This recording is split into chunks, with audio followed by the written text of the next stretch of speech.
Modern. Modern. Modern. Modern. We're prepping for a voyage. Modern.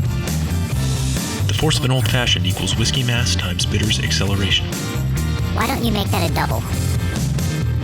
Modern bar cart. What's shaking, cocktail fans? Welcome to episode 164 of the Modern Bar Cart podcast. I'm your host, Modern Bar Cart CEO Eric Kozlik. Thanks for joining me for another interview episode where we track down the best and brightest minds in the spirits and cocktail world so that we can share their secrets with you.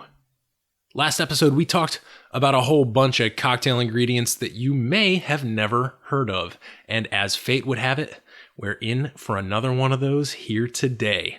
That's right, we're talking about Mastiha, a Greek spirit with its own geographical designation. Yes, ouzo gets most of the credit in the Greek spirits space, but our guest, Effie Panagopoulos, is here to tell us why Mastiha's day has come. Effie's Mastiha, which is called KLEOS, is the first woman-owned brand in Greece, and therefore in the world. And there's a ton of great stuff to dig into regarding the painstaking manner in which she developed her recipe and the superfood status of the tree resin that gives the spirit its name and unique flavor. As of the time of this recording, I've got a bottle coming my way, so we're going to try and do a live tasting and cocktail demo with it sometime during the week following this episode. So please keep an eye on our Facebook and Instagram feed so you can join us for that. And of course, if you'd like to pick up a bottle yourself so you can join in the fun, you can hit the show notes page for links and instructions on how to do that. But you know what? All this talk about bottles and tastings and cocktails is starting to make me a little thirsty. So why don't we take this as an opportunity for you to make yourself a drink? This episode's featured cocktail is a KLEOS original called Homer's Daiquiri. And no, we're not talking about the Simpson guy. I think we're talking about the, ancient poet guy. To make it, you'll need 1 part KLEOS Mastiha, 1 part rum, 1 part fresh lime juice, and 1/2 part simple syrup. Combine all these ingredients in a cocktail shaker with ice, give them a good rigorous shake, then strain into a stemmed cocktail glass and enjoy. To me, it makes sense to keep things simple and go with 1 ounce as your constant with these measurements that I just described. But the nice thing is this recipe is scalable depending on your glassware. So if you got a bigger glass or a smaller one, you can scale up or down. And if you'd like to make more than 1 drink at a time when entertaining guests, you can easily do that math right in your head. There's a couple things that make Homer's Daiquiri the perfect drink to introduce yourself to Mastiha, at least in my opinion. First, the Daiquiri, or more generally the sour format, is one of a few drink formats that smart imbibers use to judge the quality of a spirit or perhaps a new bar or bartender. Other popular formats used for this are, of course, the old-fashioned, Manhattan, Martini, and Negroni, simple drinks that demand proper technique and balance. Second, there's something about KLEOS Mastiha as a product that makes it eminently flexible. It contains booze, intense aromatics, and even a little bit of sweetness. It's technically a liqueur, which means that there's a lot you can do to really dial in your perfect flavor profile when you're working with it. For example, the Daiquiri isn't an equal parts cocktail, and yet the recipe for Homer's Daiquiri is pretty much an equal parts formula until you get to that simple syrup. Essentially, what Effie has done here is preserve the taste balance of the Daiquiri, right? The sweet to sour to boozy flavor by propping up the light sweetness of the Mastiha with a little simple syrup while still allowing the aromatics in her spirit to come through and surprise our palates. Of course, Daiquiri purists are going to tell you that this isn't a true Daiquiri, and in a sense they're right, but I bet there were also a few haters out there who kept asking Homer why he kept walking around reciting poetry about some dude named Odysseus. So in this debate, I think we should let history be the judge. So, now that you're all set up with your gateway drink into the KLEOS universe, let's turn our attention back to the interview. Some of the topics we discuss in this lively conversation with bartender-turned-entrepreneur Effie Panagopoulos include How Effie's career took her from being an East Coast bartender to a West Coast spirits rep for some of the biggest brands in the world, and what she learned by watching the cocktail renaissance unfold in San Francisco. The way a chance bar visit in Greece transported her back to the flavors of her childhood, reigniting her passion for Mastiha and inspiring her to launch her own brand. Some of the ins and outs of designing a spirits formula, including debates about distillate bases, cleaning sticky stills, and navigating the Greek distilling industry. Why Mastiha has its own protected geographical designation, which takes us into some interesting geographical and geological rabbit holes pertaining to the Isle of Chios, where Mastic resin is harvested. How the unique properties of this flavoring agent can also pull some impressive double duty in the health and wellness realm, why KLEOS has come to be called bartender's olive oil, and much, much more. Listening to Effie's story, one thing that really struck me is the passion and discipline it requires to take a flavor from a far-off place, right? Something you remember from childhood, like an old friend, and bring it to life in the American spirits market. So for anyone out there pondering whether or not to become a spirits entrepreneur, this interview will either excite you, terrify you, or both. One last thing here. We drop the word organoleptic in this episode, and I wanted to back up and make sure you know what we mean when we say that. Fittingly, this word has Greek origins, a fusion of the words organon, meaning organ, and leptikos, meaning disposed to take. Put those two root words together, and we get a word that refers to our sensory organs' ability to perceive, in the case of Mastiha, flavor and aroma qualities. This word also refers to potency of certain substances, right? And in so much as a substance potency allows our senses to take it up more easily. So when Effie and I are talking about precisely the best way to extract flavor from the mastic resin or the downstream effects of consuming the product, that's where you're going to hear the word organoleptic come into play. With that, please sit back and enjoy this fascinating conversation with everyone's favorite Greek spirits muse, Effie Panagopoulos. Effie, thanks for being on the podcast. Thanks for having me. Can you just kick us off here by introducing yourself to our listeners and giving us a sense of who you are and what you do? Sure. My name's Effie Panagopoulos. I am the first Greek woman in history to start a liquor brand, and that brand is called KLEOS Mastiha Spirit. It's a Greek liqueur made from a superfood called Mastiha, which is a sap from a tree that's indigenous to the Greek island of Chios. In fact, in the entire planet, it comes from trees that grow only in 24 villages in the southern part of the island of Chios. That is very, very specific, of course. We're definitely going to dig a lot into the sort of the geography and the biology of that makes this little microcosm, I guess you might call it, possible. And of course, some of the interesting properties of Mastiha. But first, before we get into exactly what this liqueur that you've created is, can you tell us a little bit more about how you got into bartending and cocktails in the first place, and then maybe that'll bleed into the story of how you decided to launch KLEOS? Sure. So, like most people, what I studied in college has pretty much nothing to do with what I'm doing in my real life now. I majored in French in college, and I went to BC, and I was working at J. Crew in college. And then I had the guy I went to my sophomore semi-formal with, his older brother was the general manager of like the Boston College dive bar. It was called Mary Ann's, AKA Scary Ann's. And they wanted a girl to come in and cocktail. Now, if you knew this bar, it's like the size of an airplane bathroom. I mean, the bar was tiny. I kind of was like, why the hell? But meanwhile, I'm like, okay, the place was packed. I could probably make some easy extra coin working here. So I went from cocktailing on dollar draft night to bartending on the Friday night. And I was the only girl my 4 years at BC that worked at this bar. And then I ended up working at another bar around the corner called Rogies as well. And oddly enough, there's a law in the state of Massachusetts that allows bars to have only the cordials and beer. So there's like a beer and cordial license.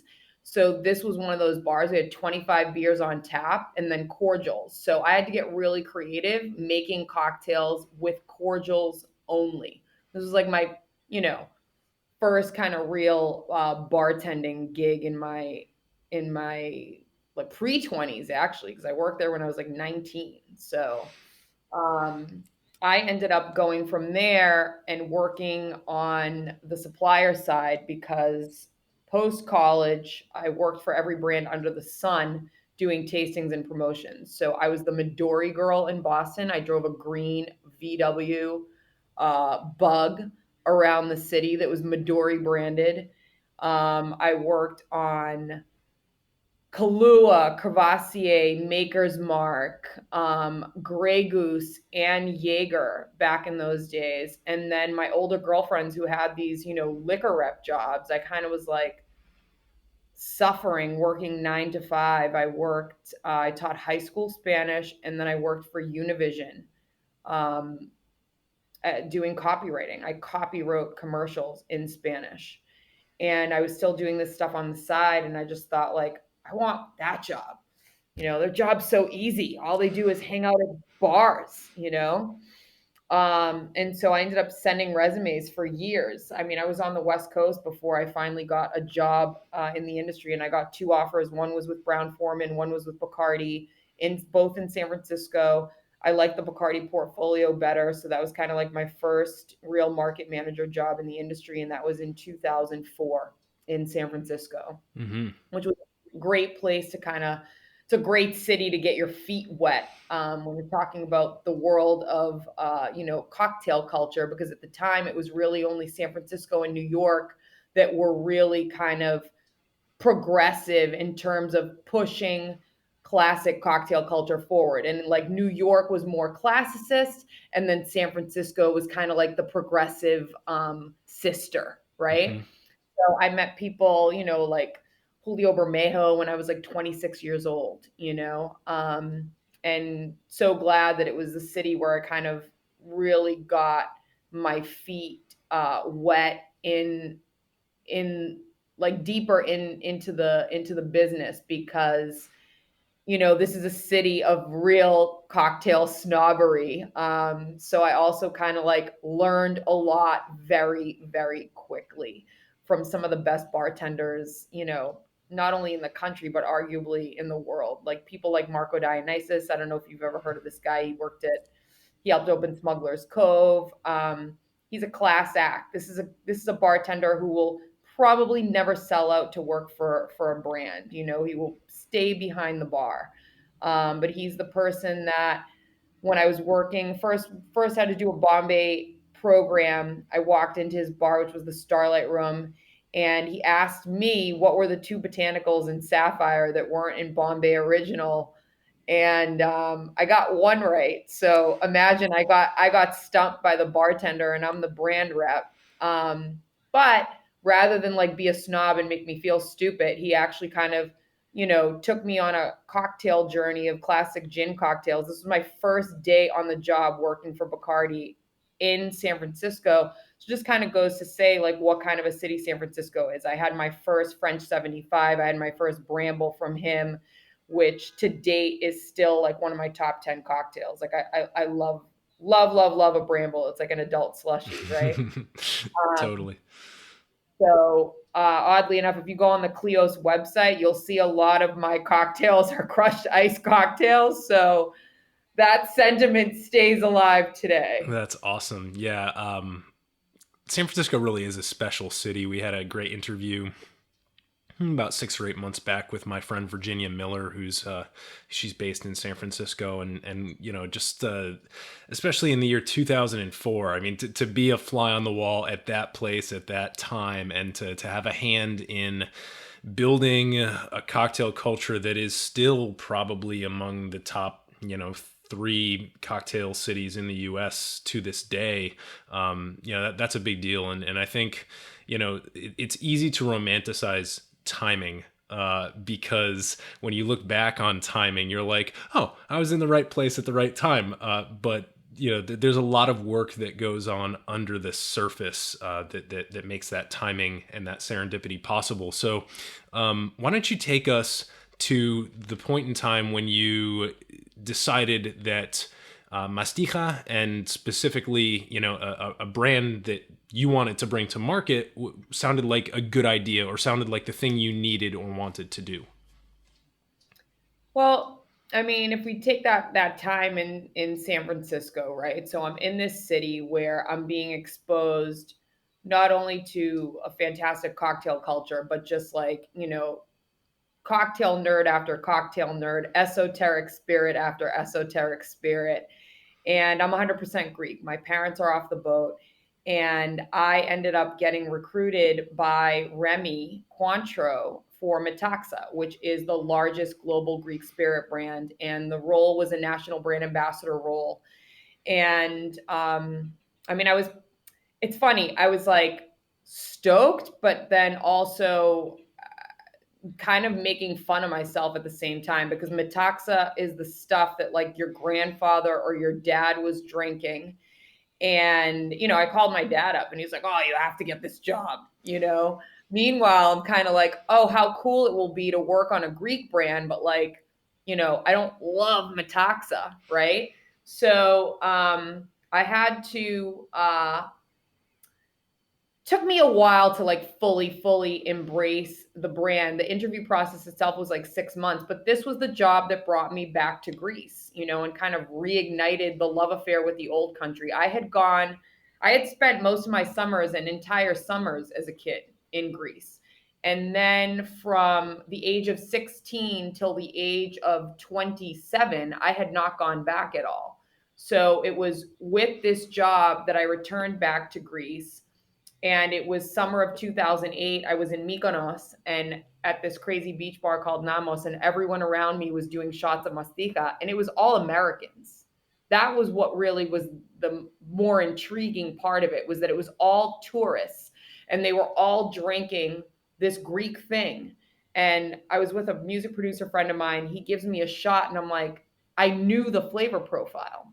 I knew that flavor because when we're kids, we have Mastiha as a spoon dessert. It's called ipovrigio or vanilla, and it looks like fluff, and you swirl it around in water and suck on it like a lollipop. And it slowly dissolves and gets like softer because it's really thick and tacky, and it gets softer in the water as you swirl it. And so that was the flavor. And I'm like, oh my God, this is like that stuff we had when we were kids. And then I'm thinking, and they make alcohol from this? And like, why the hell isn't this in the United States? Like, I'm going to be the one to make this happen. And Saint Germain had launched in 2007, the year prior, and kind of just like lit up like wildfire. At this point, I'd left San Francisco. I was living in New York. And I literally thought to myself, this could be the next Saint Germain. And, funny enough, Saint Germain, they were calling bartenders ketchup. And now the press is calling KLEOS bartenders olive oil, because you can literally mix it with everything. Yeah. So from that eureka moment in 2008 to the point that I launched was March of 2018. And I don't know if we have enough time on your podcast to talk about the slings and arrows that I had to take to get to the point of launching, but I'm sure we can scrape the surface a little bit. Yeah. Well, I mean, I think, first of all, I love the Saint Germain detail, because one thing that I find in common between KLEOS and Saint Germain is a beautiful bottle. So that's something we can talk about maybe in a few moments here. But why don't you take us through some of the decisions, especially pertaining to which distiller or facilities you selected to partner with to actually get this produced, because it is produced in Greece and we are in the US. So talk us through that. So it legally has to be made in Greece. Mastiha has, regulations that some people don't know about. meaning there's been a couple of brands that have tried that produce that have tried to produce in the US and still call themselves Mastiha, and the TTB has no idea about any regulations on the category, so they've kind of gotten away with it. But Mastiha legally, it is a PDO, it's a protected designation of origin ingredient. It has to be bottled, sourced in Greece to legally be called Mastiha, and any product with authentic Chios Mastiha has to have the stamp from the Chios Mastiha Growers Association. That verifies you're using, real Mastiha. So I actually consulted for Skinos, which is the largest brand out of Greece. So I helped him come over to the US. So it was when I was working on that brand that I kind of did the deeper dive on the category in terms of who's making Mastiha, how are they making it, and initially I was going to work with him, and he was actually making it at the Metaxa factory in Athens. And I helped, we brought it into the Manhattan Cocktail Classic. I don't know how long you've been around, if you actually attended that. That was like an attempt to do something like Tales of the Cocktail, not in New Orleans. So the Manhattan Cocktail Classic, I think, had 3 years maybe. Mm-hmm. But it was when we did that, I was working with Willie Shine to make our cocktail for our bar. And he said to me, Effie, this juice is messed up. And I'm like, but what do you mean? And he said to me, it's just like, I spec the same drink, 2 different bottles, taste different. So I like rushed down to the batch room at Astor where they were doing this. And sure enough, again, not something that a sophisticated palate would notice, that a non-sophisticated palate would notice. But I kind of was like, oh, damn, like definite differences, sweetness level, etc. So when I approached the owner at the time on that feedback, he was kind of like, oh, well, it's an agricultural product, kind of like it is what it is, right?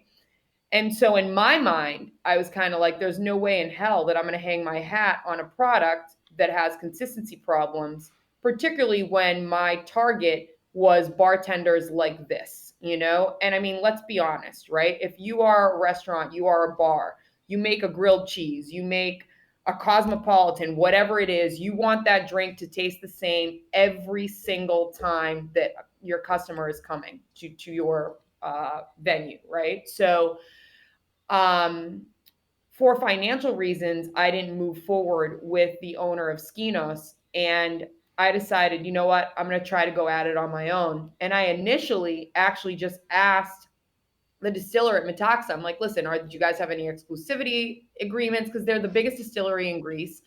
And in my mind, I just thought, like, I don't want to deal with the, pardon my French, shit show that is Greek distilleries, because they're small, they're not very many of them, and there were not very many that were putting out high quality products.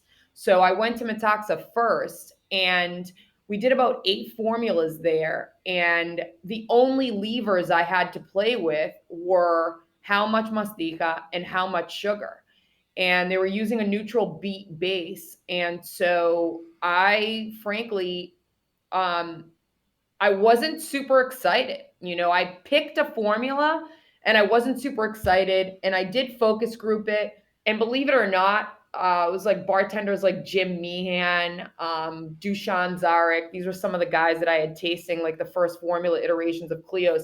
They really liked the very bone dry formulas. And then consumers hated the bone dry formulas. Then what ended up happening was Skinos actually did make Metaxa sign an exclusivity agreement. So then I actually ended up forced to try to find another distillery. And I had kind of like a crisis of conscience, because I was like, oh my God, where am I going to go? And where am I going to go that can do high volume, And the whole thing ended up being a huge blessing in disguise, because I found 2 other distilleries that not only gave me superior formulas, but also were small batch production. So small stills versus industrial production. And so there was one distillery in Patra called Chachalis, and they make the original tendura, which is a classic Greek cinnamon liqueur. and their family originally was from Chios. So this was like great grandfather, grandfather, father, and son. And the son's now doing the distillates. Phenomenal family, but they had one baby still, and we're talking this thing was like a 200 liter, right?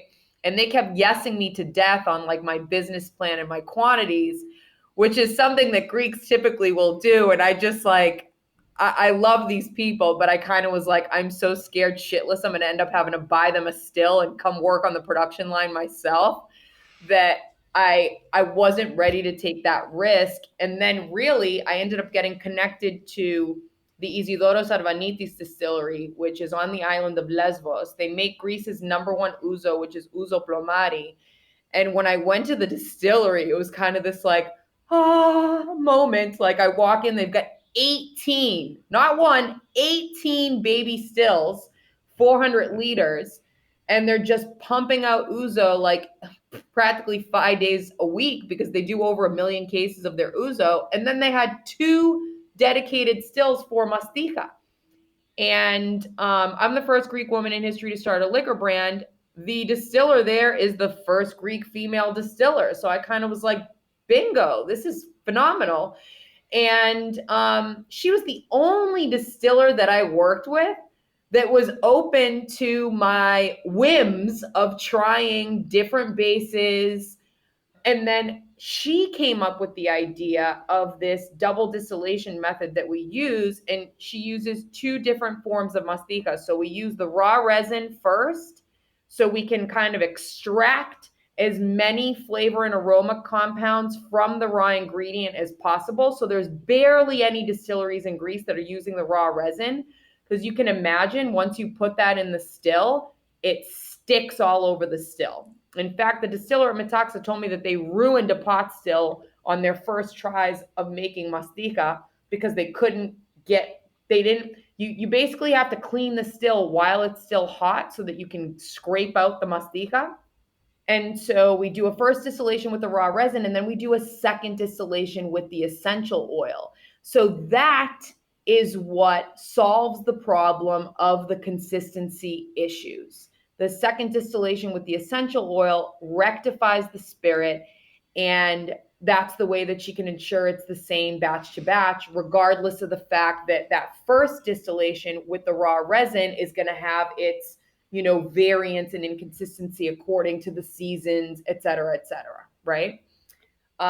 So, KLEOS now is the highest rated Mastiha globally, like 5 stars plus by Simon Difford. We just got 94 points in the Ultimate Spirits Challenge, finalist in the herbal liqueur category there. 90 points from Wine Enthusiast. So a lot of these writers, other than Simon Difford, these writers all are very new to the category. So the fact that, the spirit just on its own merits is getting really great ratings from spirits aficionados. And I'm really, really proud of that. I mean, I did all in with all the distilleries I worked with. I did over 17 formulas and like countless focus groups just because I kept testing. It's like, okay, let's test it neat. Now test it in cocktails. Because the other challenge here was making a Mastiha good enough to just drink it on the rocks, but then having it be a workhorse for the bar, because let's face it, American culture, we still really don't have an aperitif and a digestif drinking culture. So like Saint Germain, which became huge in that vehicle, which is cocktails, I really needed KLEOS to kind of like be that workhorse behind the bar. And the thing that's different than Saint Germain about KLEOS is that it's significantly lower in sugar content. So it kind of does that double duty where, like I said, you can drink it on the rocks, use it as a base, but then as a cocktail ingredient, not only are we in a time where people are very sugar conscious, but, you want the bartender to be able to balance the cocktail. If you have a cordial that's got too much sugar in it, then what are you left to do? Add acid, add bitter. It's easier when you just have a lower sugar cordial to start with. So that way, what I'm finding, is people can do cocktails with KLEOS and Saint Germain together. People can have layered cocktails with KLEOS and Italicus together. And a lot of your Amari, which Amari have a lot of sugar. People don't really know this because they taste bitter to the palate, but they have so much sugar because if they didn't, they would be like super medicinal. So that's what's kind of great about KLEOS is that you can really layer flavors on top of it because it's kind of that, it's the very low end of the sugar spectrum for cordials. Well, that's fascinating. And one of the things that occurs to me as you're telling this story is you're doing a lot of double duty, right? There's the double distillation. KLEOS is sort of acting as this as both a straight spirit that you can sip on the rocks or neat, and it's also in cocktails. And so, you know, as you're describing a lot of these challenges that you overcame to make the product, I really do appreciate the amount of time that you took and the iterative focus that you had, because I don't think that you would be able to present us with a product that is able to even remotely pull double duty without having kind of encountered all of these little moments where you could have taken the easy route but chose not to. Does that make sense? Yes. I'm kind of a masochist in a way, I guess. And I'm also a perfectionist because the reality is, you know, I got my start off in San Francisco and then I ended up living in New York, and my peers are the people that I wanted to embrace my brand. And so, you know, I just wanted to have a really stellar product. You know, I could have easily made a Mastiha with essential oil, a ton of sugar, and a sugar beet spirit and called it a day and put it in a pretty bottle. But, you know, it's also not in my nature to, you know, do the cheap thing because, like, I mean, I try not to rip other brands apart, but let's face it, I've been in the industry for 20 years and like I can't stand, particularly now, we've got this onslaught of celebrity owned brands. You know, 20 years ago, every startup brand wanted to be the next Jägermeister. Now, every celebrity wants to be the next George Clooney. And I just can't, I just don't understand. Michael Jordan, Kate Hudson, Cameron Diaz, you've got tons of money. Why would you not hire people that are in the industry that could prevent you from embarrassing yourself? You know, you've got Cameron Diaz with the quote unquote clean wine. Oh, I'm sorry. Is all other wine dirty then? Like, or Kate Hudson in her press release saying, oh, there were no other female vodkas. Oh, gee, you live in California. Did you ever meet Allison Ivanow and Square One Organic Vodka, which is a phenomenal product and has been around for over 10 years? Maybe you should have invested your money in her rather than creating a brand that's going to be gone in 2 years from now. So, you know, I can't with people who actually have the money, which I did not. I have scraped together money, whether it was my own money, friends and family money. I have not raised any institutional money yet.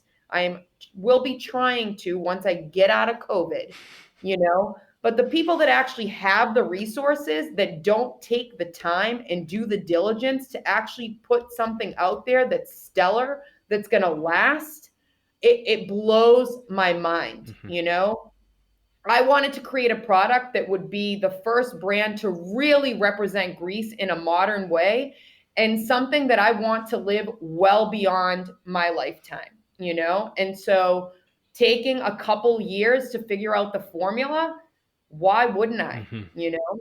Yeah. I mean, it was painful. It was painful, but it would have been more painful to put out a product that would have been mediocre.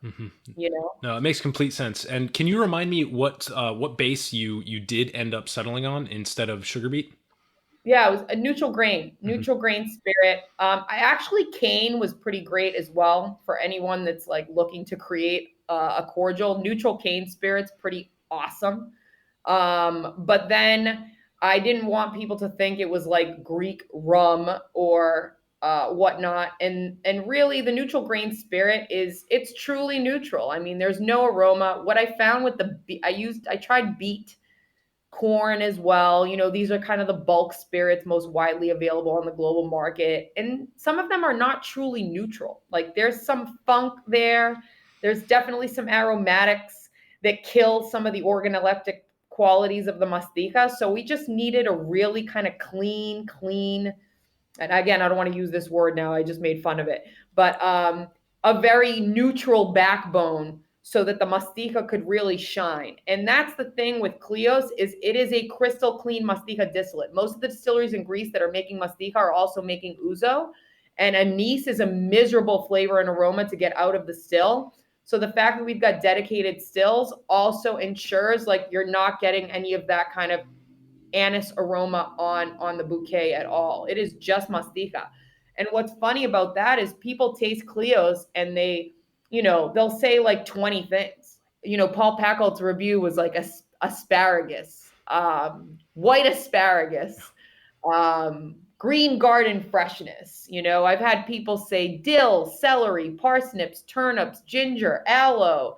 So it's not a one note, which is fabulous that it's just one ingredient. And yet there's this kind of array of aromatic and flavor notes that people get just from this one ingredient. Super cool. Yeah, I'm glad that we're on flavor and aroma right now, because when you were speaking about your first experience with Mastiha in Greece, when you had that memory that recalled you back to childhood, it seems like it's an incredibly unique flavor. So could you take a few moments to walk us through, I guess, the flavor and then the substance itself, right? This is a resin that comes from a very specific tree or shrub on the Isle of Chios. So I'd love if we could just talk all about like the actual base ingredient itself and some of the organoleptic properties that you were mentioning. Sure.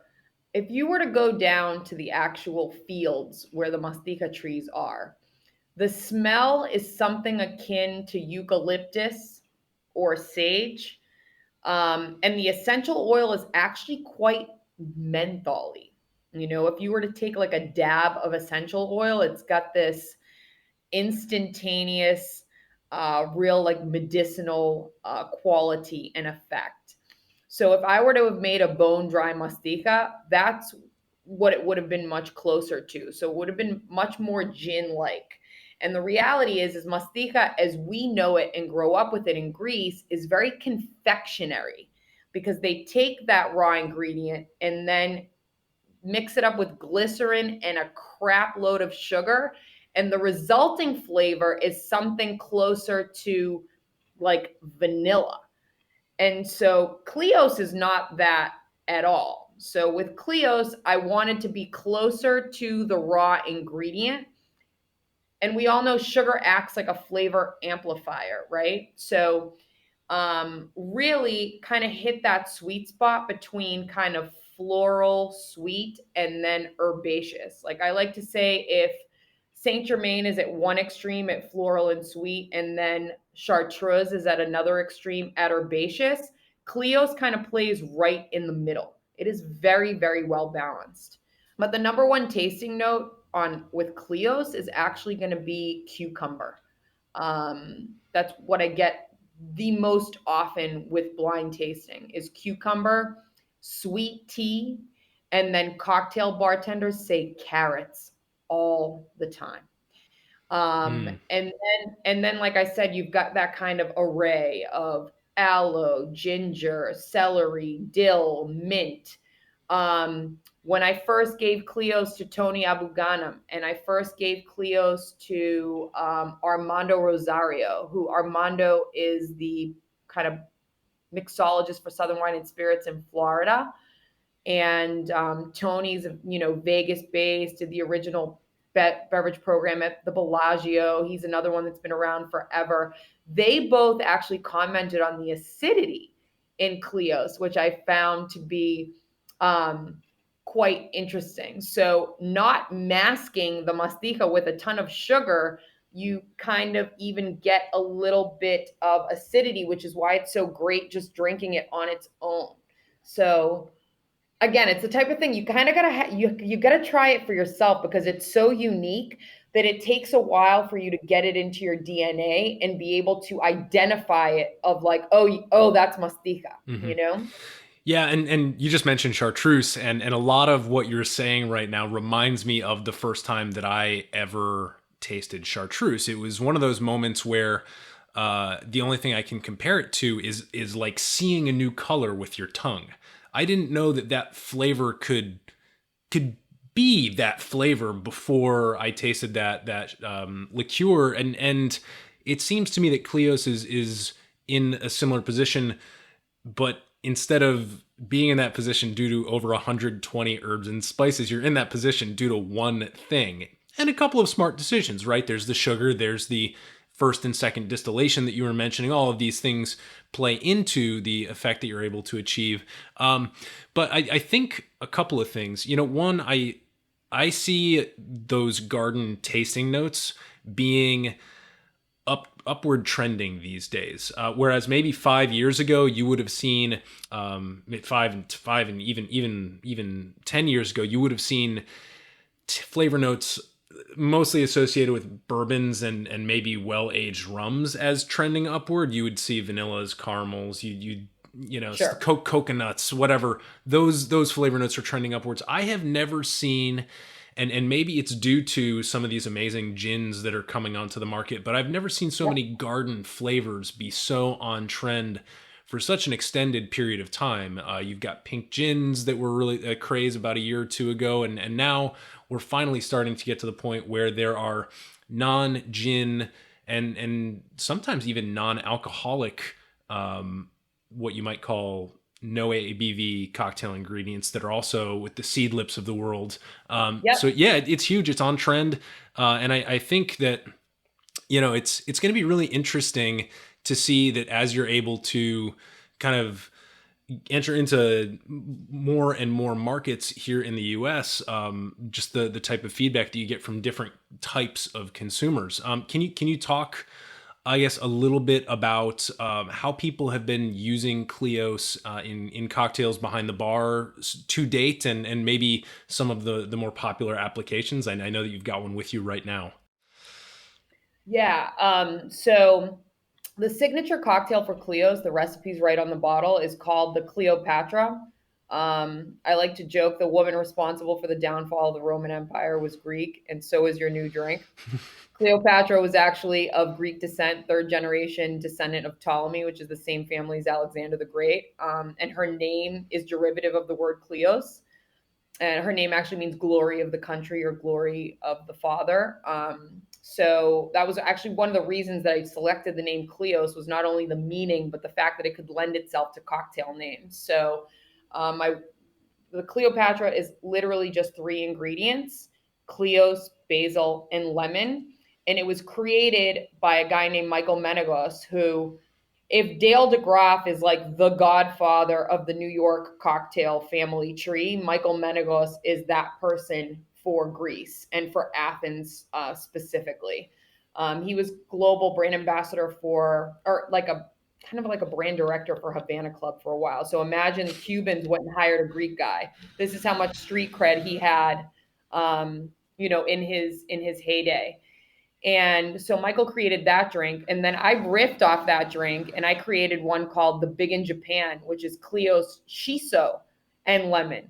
So you can take that classic sour, which is just 2 ounces KLEOS, ½ ounce lemon, and literally do it with any of your favorite herbs: sage, rosemary. Do it with cucumber. Thyme, like any of your favorite herbs in that sour is going to work phenomenally. And alternatively, you could use lime juice as well if you prefer lime. But that's kind of like a great place to start with whatever cocktail ingredient you're using, is just add some acid and see what happens, right? Mm-hmm.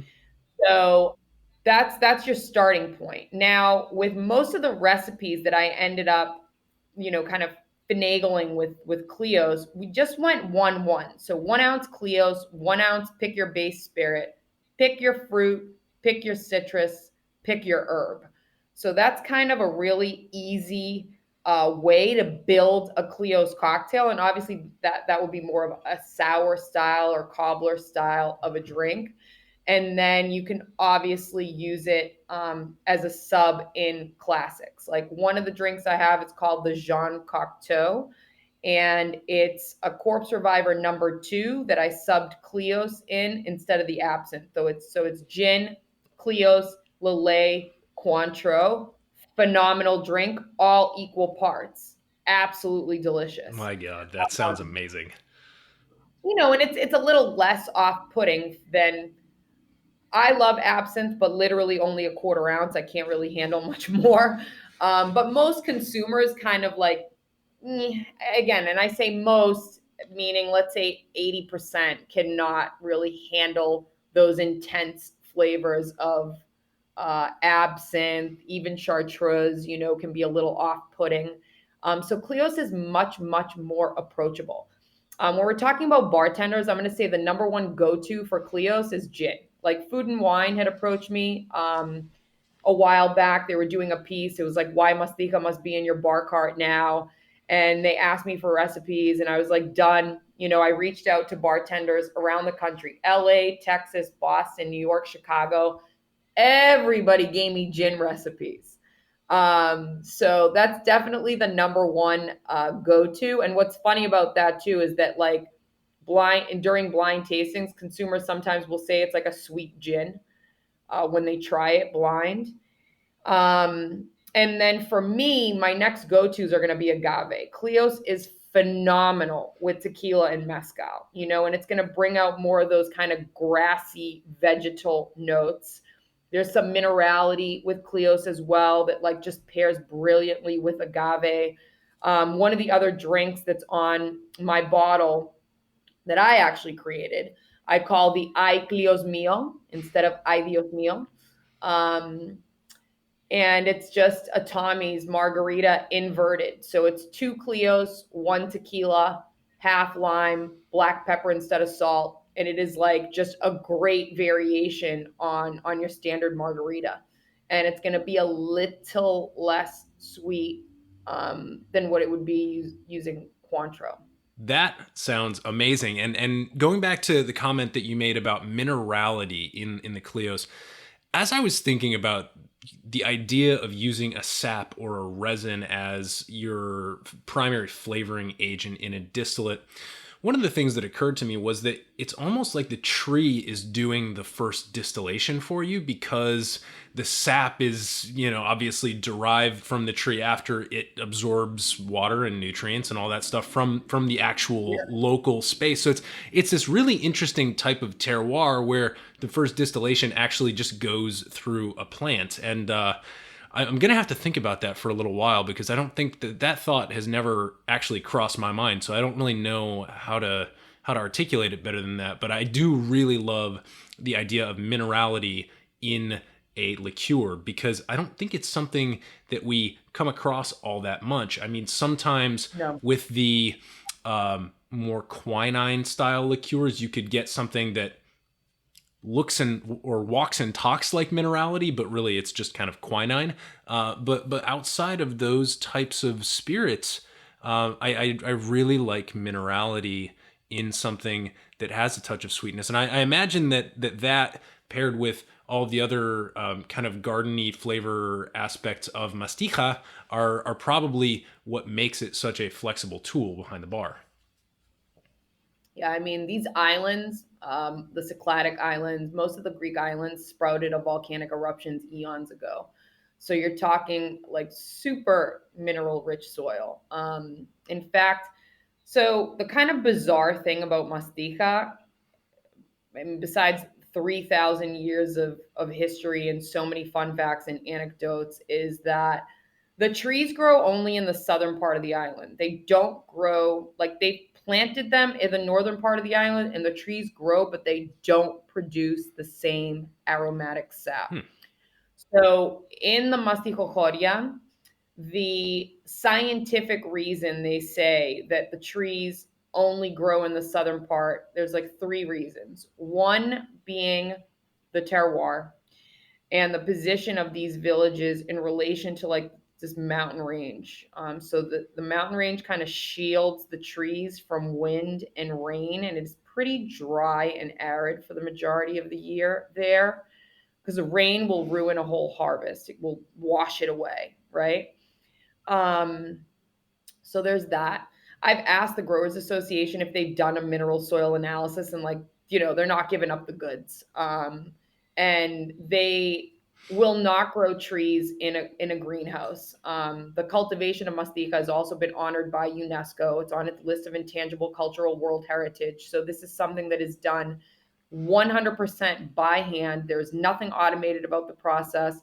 It is totally organic, fair trade, sustainable, all of those things that the modern consumer is looking for, except that nobody really knows about this. I call it Greece's best kept secret.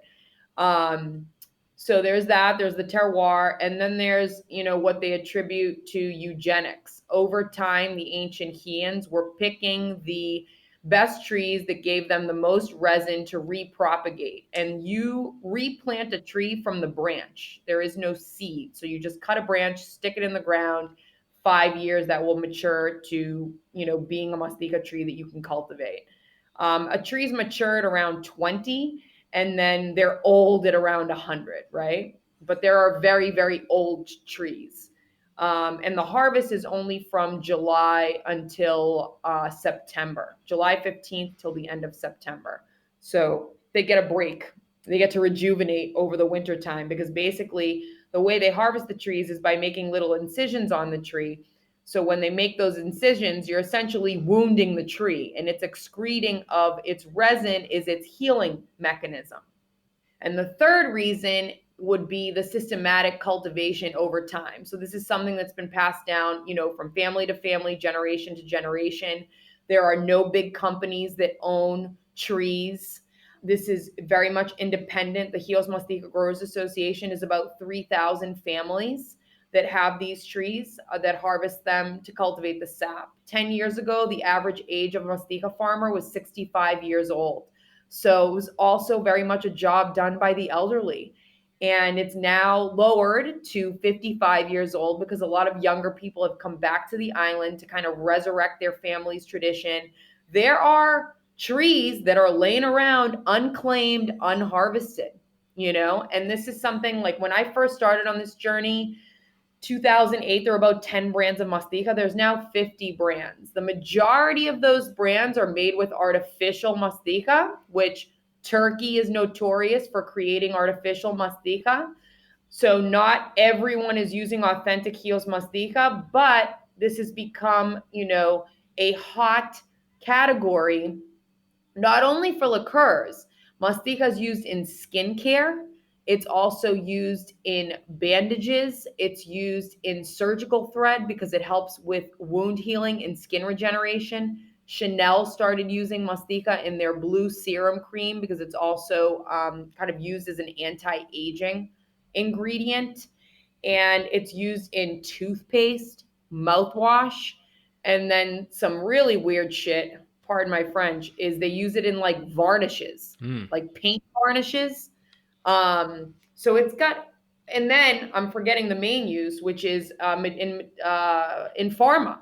So it is, Mastiha kills H. pylori, which is the bacteria that causes peptic ulcers, gastric cancer, and acid reflux. So it is in the EU, it's officially recognized as an herbal medicine. So there are pharma companies that put Mastiha in pills for people who have GI problems. Mm-hmm. So everything gastrointestinal, Mastiha is a natural remedy for. Crohn's disease, irritable bowel syndrome. So it's got this wide myriad of uses outside of the world of spirits. And then, of course, it's also used as a spice in culinary. You can cook with Mastiha. Mm-hmm. You can make sweets with Mastiha. Ice cream is going to be one of the most common things. The Alinea cookbook has 2 dishes with Mastiha in it. In an interview that Grant, and I would never pronounce his last name right, Grant Akatz from Alinea in Chicago, did an interview with Gourmet Magazine, RIP. In 2008, they asked him, what's the world's most underused spice? And he said Mastiha. So, again, when I first kind of rediscovered this as an adult, I kind of was like, wow, I'm going to make this cool again. And it's already happening. So it's very kind of gratifying to see. And, I really kind of hope to take this esoteric Greek thing and make it a little more mainstream. Not Tito's mainstream, but a little more mainstream. Right. Well, it must be gratifying to see that, especially in the going from 10 to 50 brands and just being part of that. I'm sure is it's exciting to feel the momentum and going back to the GI benefits. I think that's a great excuse for us to stick it in our bellies, So that's I love hearing about all the various uses for Mastiha, and I'm excited to be able to try it myself. So by the time this interview airs, we'll be able to do some cocktails with it. I will have my bottle, and I'm excited to play around, and we'll definitely be featuring some of those cocktails on our Instagram feed. So for anybody who's listening, head over to Instagram at Modern Bar Cart to check those out.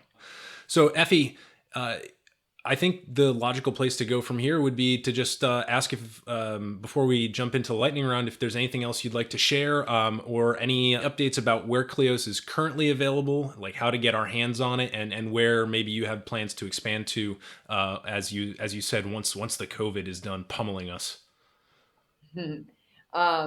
Yeah, so it's available Massachusetts, New York, Rhode Island, and New Jersey. And then also in Florida. I haven't officially launched with a distributor, but it is available in Florida. And you can buy it online in Florida. My website's got a where to buy link. I'm shipping to about 16 states in total through various retailers. In New York, which I'm sure you've got a big listener base, wine.com sells it in New York. So really easy to get. And then the plan for 2021 is going to be finally opening up California, Illinois, and DC, Maryland as well, Connecticut as well. And then I've got a spattering of control states that have started ordering it. Alabama started ordering KLEOS, a woman named Linnell, who's been just great about bringing craft brands into that state. Also North Carolina, via some Greek women that really wanted to get KLEOS into their market, got the state to, list it. And then I'm also presenting to Canada, the Liquor Control Board of Ontario, looking to officially launch wine in Greece. It's also available in London and in Cyprus.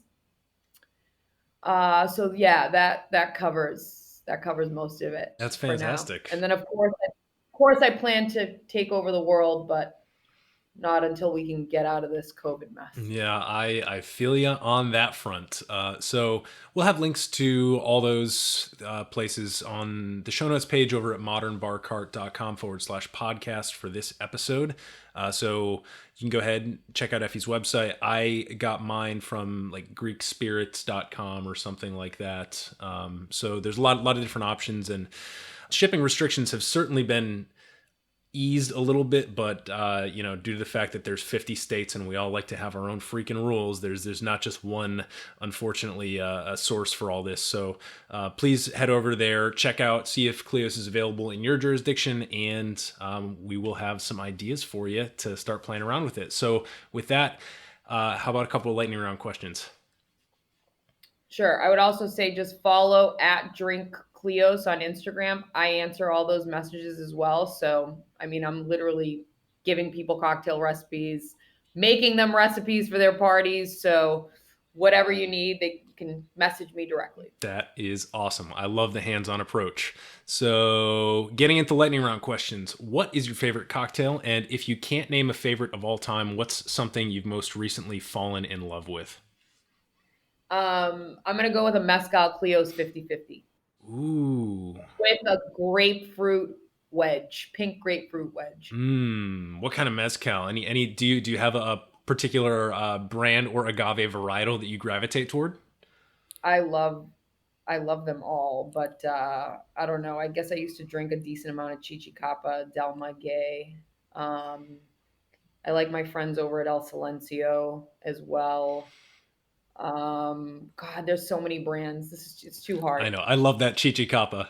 I'm not a loyalist when it comes to mezcal. I'll be honest. Like it's one of those like because there's so many new ones coming in. I'll just always try kind of what's the latest and greatest, you know? Yeah. Yeah, that's fantastic. A 50-50 KLEOS and mezcal. I love it. If you personally were a cocktail ingredient, what would you be and why? Oof, this is tough. I don't know. I'm gonna say Angostura bitters Okay. because it's essential. I love it. I love it. All right, here's the Widowmaker. Cocktail with anybody in the world, past or present. Who would it be? Where would you go? What would you drink together? Just kind of paint us a picture. Socrates in the Agora, the ancient Agora in Athens, and it would be my Cleos Mezcal 50-50. And I would just want to hear him pontificate on philosophy. And yeah, that's it. Awesome. Yeah, you certainly want to choose your beverage with him carefully based on the alleged manner of his death. I think he's Yeah. yeah. That's fantastic. Socrates. I think you have officially given the oldest answer in the history of the podcast with that one. So congrats. Next up, what is a common or traditional cocktail ingredient that you've never tasted and why? What have I not tried yet? This is kind of embarrassing. I have not tried Suze on its own. And I think because some people compare it to Cleos sometimes. So I don't know. I guess I've just had an aversion to trying it. Yeah, I think because of that falls into that category of like slightly maybe minerally liqueurs, but it gets the mineralness from instead of being like a quinine minerality, it's a gentian minerality. Yeah, it's tough. It's a little tough on its own, and I definitely prefer it with an acid and some sort of clear spirit mixed in a cocktail. But yeah, Suze I've had it in a cocktail, Mhm. to be clear. I've had it in a cocktail. I've just never had it by itself. Yeah, interesting. If you don't gravitate toward that one, there's another brand called Sailor's Aperitif, which is another gentian aperitif. Mm-hmm. It might just have it has Yeah. a slightly different profile. So interesting. Yeah, Well, Suze. one of my big accounts in Boston does a Greek Negroni, and it's with Cleos as the base, Campari and Sailors. Wow, that sounds really, really good. And I imagine that the KLEOS does a lot of work to balance out those two bitter ingredients, because that instead of a gin and a bitter, that's a bitter and a bitter with the KLEOS, right? Yeah. Interesting. All right. Last question here before we just give you one more chance to spit out those social media handles. But do you have any unusual or controversial views or beliefs in the spirits and cocktail space? Well, I'm going to say that, we've got kind of, I already talked about this kind of onslaught of celebrity owned brands. I would say there's definitely, a lot of brands that are created by females now as well, or a lot more coming to the forefront. And I'm just going to say that just because it's female owned doesn't mean it's good. So same with the celebrities, again, I'm all about supporting, female owned brands, but when you're making it pink and it's just cheesy and not well thought out, like, sorry, but you're not getting my vote. No, that's fair. And I think we're at a really important juncture for quality right now in the world, because we're dealing with this pandemic. Everything's being disrupted. And I think this is a time where I think various types of quality might be prone toward slipping through the cracks. So I appreciate that opinion. And, I hope that if anyone out there is listening, especially to the story of entrepreneurship in this episode, if you're thinking about starting a brand, just kind of goes to show how important quality is at the end of the day. Yeah, I mean, I always say you should never start a product because you and your friends like it. A lot of people come to market without ever having done a focus group, without ever really having a solid idea of who their target consumer is, or having tested their product within that target consumer base. It's ludicrous. It's risky. I mean, starting a business is so risky in itself. You want to eliminate the risk as much as possible. So doing your diligence and actually doing focus groups is super important, and it's one of those things that people think like, oh, only the big companies do focus groups. Like, no, you can assemble a group of 20 to 40 people that you do not know. I mean, and you either pay them a small stipend, or have it be kind of friends of friends. So you don't necessarily know these people. Don't be in the same room as them. Have someone else moderate it for you. But you have to do this. You have to do this. I'm shocked at how many people bring a product to market without having tested it. Yeah, that's a really good point. Well, 10 years of testing and iteration later, we have KLEOS here ready to take the world by storm. So, Effie, thanks so much for being with us today. And one more time, just give us your handle and your various social media handles and your website, please. Yeah, so it's really easy. DrinkKleos.com. Drink and then KLEOS. And then the Instagram is the same, @DrinkKleos. Beautiful. We will have all this over at modernbarcart.com/podcast. You can hit the show notes page for all these links and more. And Effie, thanks once again for being on the podcast. Thanks for having me. This was so much fun.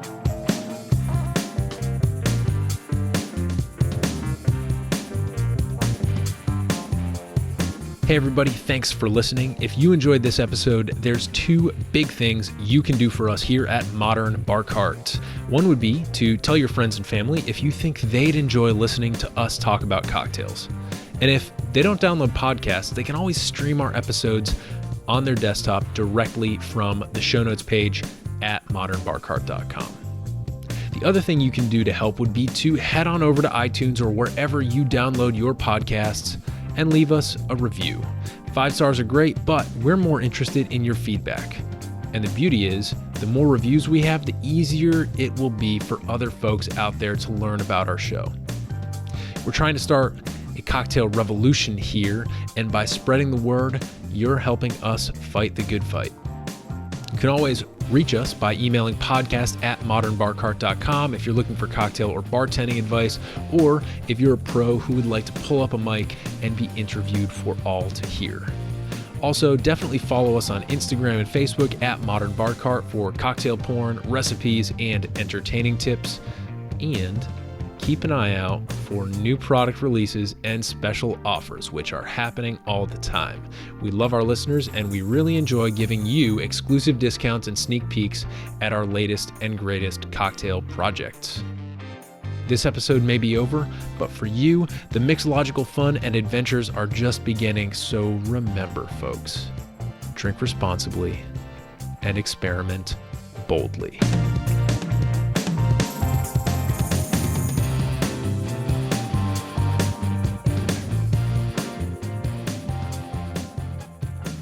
This episode was produced by Edie Frederick, with editing and sound design by Samantha Reed, delicious Mastiha, courtesy of Effie Panagopoulos and KLEOS, and a little bit of interview magic by yours truly. This has been a Modern Bar Cart production, copyright 2020.